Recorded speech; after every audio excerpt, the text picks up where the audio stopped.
Mahilig sa iba't ibang produkto ang parehong kasarian at iba ang mga hilig nila at paraan ng pagkamit ng mga ito.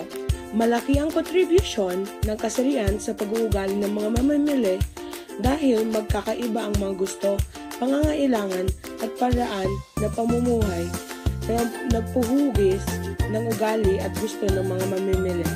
Mas nangingibabaw ang mga asawang babae sa pagkikilala ng mga impormasyon o makalumang produkto tulad ng mga home furnishing, appliances at pamimili ng pagkain habang ang mga lalaki ang nangingibabaw sa pagkilala ng mga produkto tulad ng automobiles, television set at hardware supplies. Ang mga kaugalian na itinatanghal ng mga lalaki at babae ay talagang magkaiba sa isa't isa. Upang makamtam ang tinatawag na competitive advantage, kailangan suriin ng mga marketer ang iba't ibang hilig ng mga customer nila. May iba't ibang paraan na ginagamit upang maipabatid ng tatak ng isang produkto sa sangkatauhan. Minsan, ito ay nakadepende sa kasarian, edad, o kultura. Dahil sa marketing strategies, naiengganyo ang mga consumer na bumili ng produkto, naiimpluwensyahan sila sa mga tao sa paligid nila. Dahil dito, nade-develop ang kanilang mga paniniwala pagtingin sa bagay-bagay, kaugalian, pati na rin ang kanilang kultura. Binabago ng mga producers ang kanilang marketing strategy, marketing message at advertising campaign upang ito ay lalong umunlad at lalong maengganyo ang mga consumer na bumili sa kanila. Isang halimbawa ay McDonald's. Sila ay nag-aalok ng mga produkto na sumasang-ayon sa mga hilig at pangangailangan ng kanilang mga consumers mula sa iba't ibang sulok ng mundo.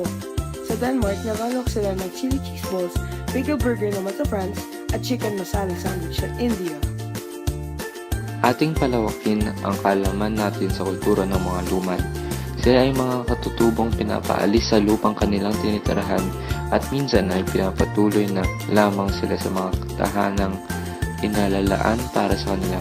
Malipas ng maraming siglo, puno ng kawalan ng katarungan ang kanilang mga buhay.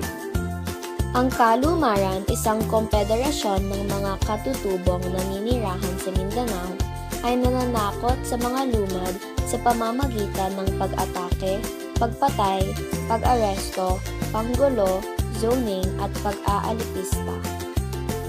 Ito ay isang paraan na tinatawag na ethnocide dahil kabilang dito ang pagpatay sa mga lumad. Ang nakakatakot dito ay nangyayari ito sa buong Mindanao. Libo-libong mag-aaral ay nawawalan ng karapatan sa pag-aaral at ang kanilang mga guro naman ay binabantang papatayin. Habang lumilipas ang mga taon, napapanatili pa rin ng mga lumad ang kanilang alwana at tradisyon. Ang kaibahan nito sa pagtingin ng mga tao sa buong mundo sa mga dayuhan ang dahilan kung bakit maraming pagpatay. Kahit iba-iba tayong lahat, alalahanin na tayo ay nilikha upang mabuhay ng mapayapa at masaya, di sa maling pamaraan.